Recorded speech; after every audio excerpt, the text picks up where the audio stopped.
welcome to another exciting edition of Lights Camera Cricket. I'm Radhika Tongar and we will discuss the IPL action from tonight's matches. And it was Chennai who performed brilliantly and staked their claim at the top of the IPL table with a brilliant 7-wicket victory over Punjab. Punjab's woeful batting display continued in the IPL with wickets falling at regular intervals. With star batsmen like George Bailey, Glenn Maxwell and David Miller once again failing, Punjab were reduced to 55 for the loss of 5 wickets.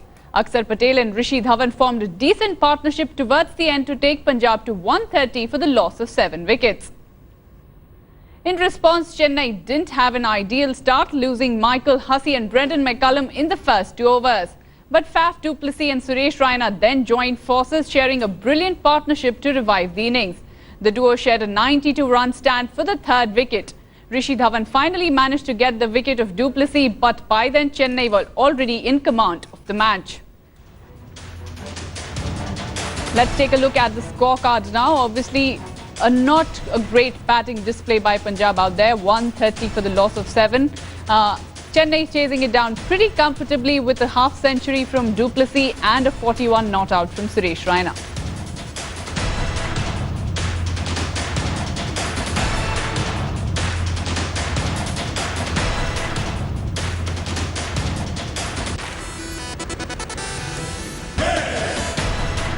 Well, let's take a look at who our player of the day was, and it was without doubt the star Chennai batsman Faf du Plessis. 55 runs of 41 deliveries with 5 boundaries and 1 6.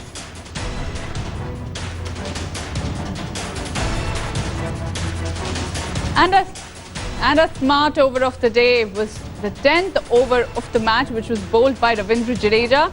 In that over, he gave away 2 runs, and obviously the big wicket of Glenn Maxwell was also claimed by Jadeja in that brilliant over. Let's take a look at the points table now. With that win, Chennai are sitting pretty comfortably at the top of the IPL table. Obviously, Punjab right at the bottom. It is the middle of the table which gets very exciting with the upcoming matches and places up for grabs in the playoffs.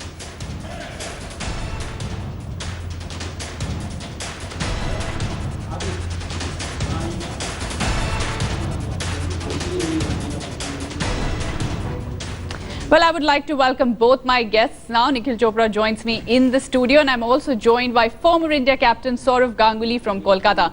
Dada, I'll come to you first. 130 was never going to be a difficult target for Dada. You know, it was never going to be a difficult target for Chennai to chase down. Punjab have had a woeful season. Were you disappointed with the batting display? Would you have wanted them to probably put in more effort? Your Maxwells and Baileys, Miller not being able to perform once again? Yeah, it's amazing actually that how such good players keep failing for so long. I think it's a question of confidence, a lack of confidence which developed over the period.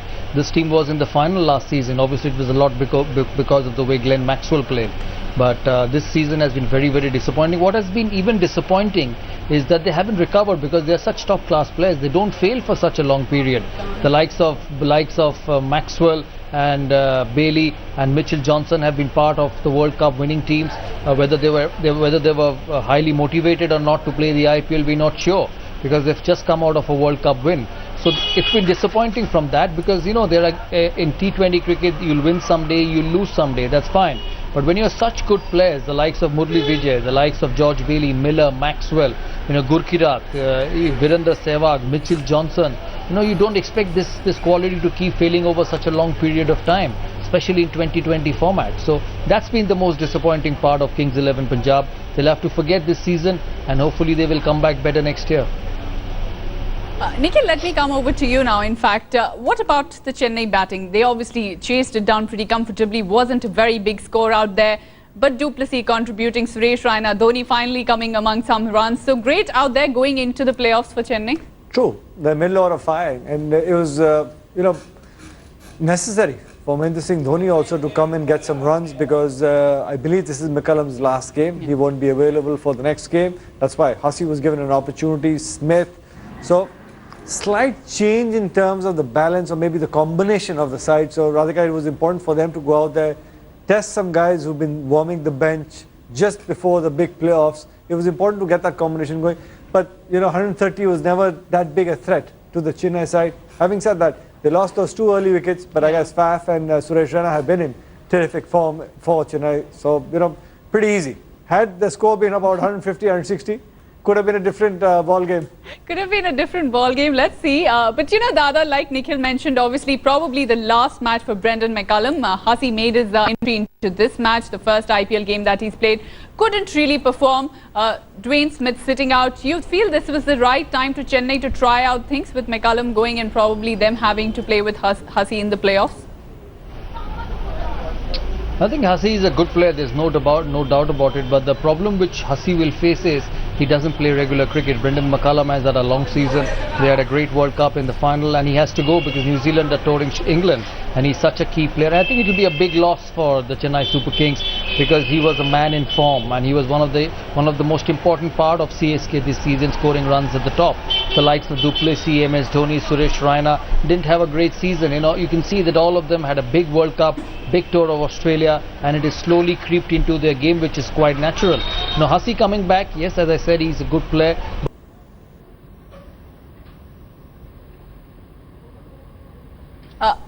Nikhil, in fact, Ashish Nehra is a pretty important player out there for Chennai, and he seems to, Dhoni's wanted to give him that rest because he's obviously somebody who's prone to injuries. He got his rest, he's come back.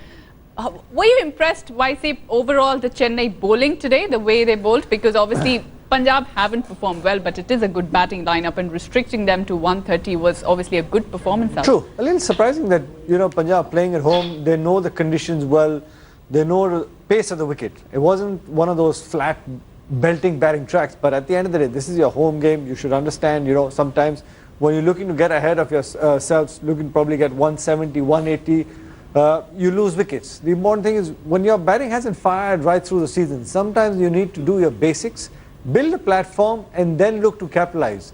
Having said that, I guess you've got to give credit to the way the spinners have bowled. The youngster Negi's bowled well, Jadeja's bowled well, Ashwin's bowled well. So there's some quality 3 spinners in the Chennai ranks. So I guess, once again, the Kings 11 side probably didn't calculate well enough and they had to pay the price.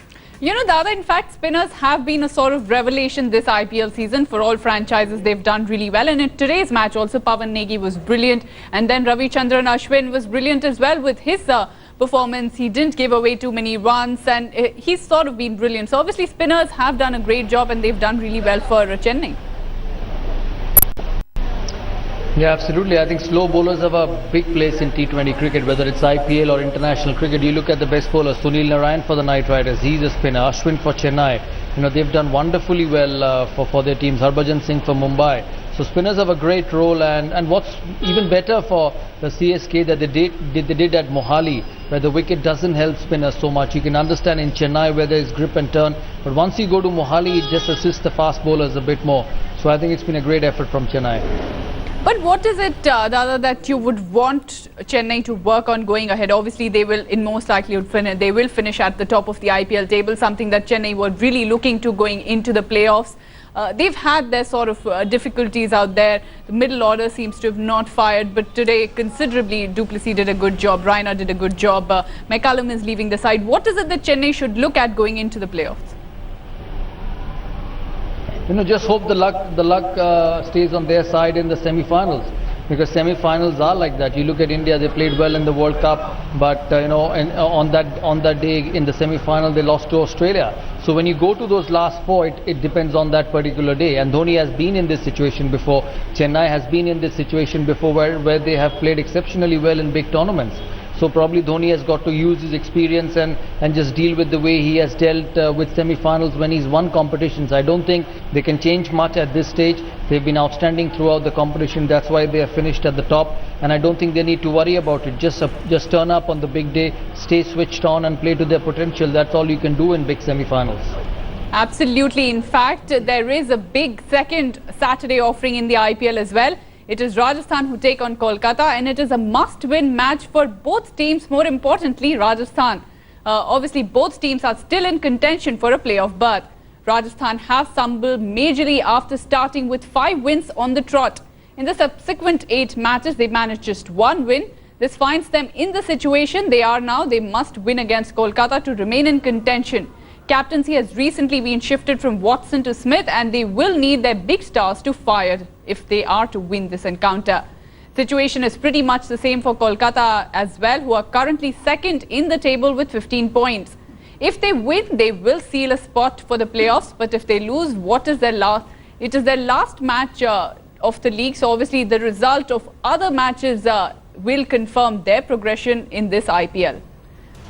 This match is supposed to be played at the Brabant Stadium and is about to start in just a few minutes from now.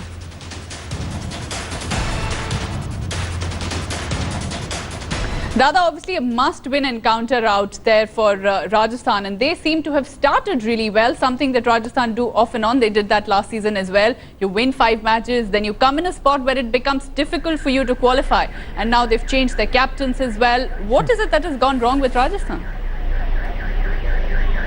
It's amazing, isn't it? Even last season they went through the same phase. I think it's the depth of the side. And once again, there have been Australians, the likes of Faulkner, Shane Watson and Steve Smith, their main players. And once again, they've had a big World Cup and a big 4-5 months ahead. So I don't know whether it's fatigue which has brought them into these positions. Captains have been changed. And I think they're in a little difficult positions. They're playing at home, I understand, but they've won only 1 out of the last 8 games. So that's the negative area for them. Hopefully they can turn it around, but I don't know whether still that will guarantee them a place in the last 4. On the other hand, KKR, they've not been the great travellers. They've been invincible at home, but moment they've travelled outside, they've struggled. They lost to Mumbai in the last game, and I think it's a big game for today. I think for Rajasthan, the advantage is they're playing at home, and they will be in a better position than the KKR. So it's a big game for both, as you said. In fact, Nikhil, Rajasthan have won the toss and elected to bat first. A must-win game for them out there. The Brabant has seen really high scores. Do you think a good decision for them to bat first, or would they have rather chased it down? Well, I guess, for a big game, you'd want to put runs on board, put more pressure on the opposition. It's going to be interesting because the Knight Riders always look to back their spinners. They've been, doing well in the competition at home on tracks where there's a little bit of purchase for the spinners. At the Brabant, there's going to be some bounce. I'm not sure it's going to be too pacey, but at least the bounce is going to be there, so there might not be too much turn. So some of the other guys might enjoy playing their shots. It's how some of these youngsters from the KKR side, Radhika, go out there and perform. This is a big game. Make no mistake about it. We'll have to see the composition of the side. Is KKR playing their 3rd spinner, or they're playing the 2 spinners in Narayan as well as Hogg, or they drop somebody and they play Morni Mokal. So that's an interesting little combination where Gautam Gambhir will have to find out whether he's playing or not. The other final question out there, obviously, like you've said, Kolkata and other teams have also relied heavily on their spinners. With this match and the way Nikhil mentioned, obviously the Brabant probably not favouring spinners that much. Who do you favour in today's tie, and who do you think will make it to the playoffs? It's very hard to say who will make it to the playoff at the start of the game, but as Nikhil said, it's a good toss to win. It's a good wicket to bat first. Obviously, Kolkata likes chasing. If you see the way they have played in the last 2 or 3 IPLs, they have chased totals. Even in the big final last year, they chased a massive total and won it. It's going to be a good wicket at the CCI. It's a fast-scoring ground because there's so many practice wickets on the side, the ball just travels away. So not many score is safe. The Rajasthan Royals almost chased 200 a few weeks ago. So nothing is safe, and as I said, whoever holds the nerves will win today. With wickets falling at regular intervals. With star batsmen like George Bailey, Glenn Maxwell and David Miller once again failing, Punjab were reduced to 55 for the loss of 5 wickets. Akshar Patel and Rishi Dhawan formed a decent partnership towards the end to take Punjab to 130 for the loss of 7 wickets. In response, Chennai didn't have an ideal start, losing Michael Hussey and Brendan McCullum in the first 2 overs. But Faf du Plessis and Suresh Raina then joined forces, sharing a brilliant partnership to revive the innings. The duo shared a 92.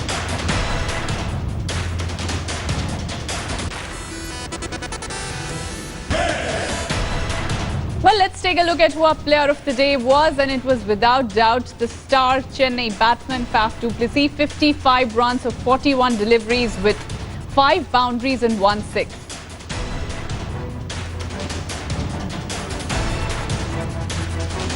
And a smart over of the day was the 10th over of the match, which was bowled by Ravindra Jadeja. In that over-run stand for the 3rd wicket. Rishi Dhawan finally managed to get the wicket of du Plessis, but by then Chennai were already in command of the the match. Let's take a look at the scorecard now. Obviously, not a great batting display by Punjab out there. 130 for the loss of 7. Chennai chasing it down pretty comfortably with a half century from Du Plessis and a 41 not out from Suresh Raina.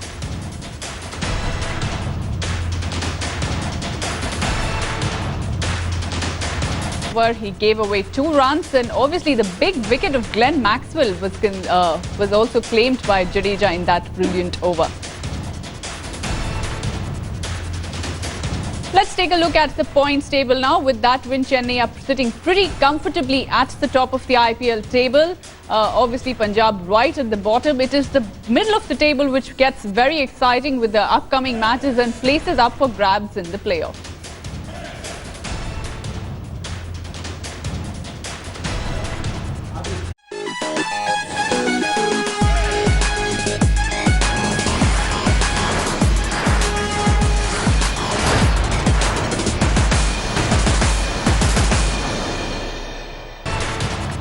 Welcome to another exciting edition of Lights Camera Cricket. I'm Radhika Tongar and we will discuss the IPL action from tonight's matches.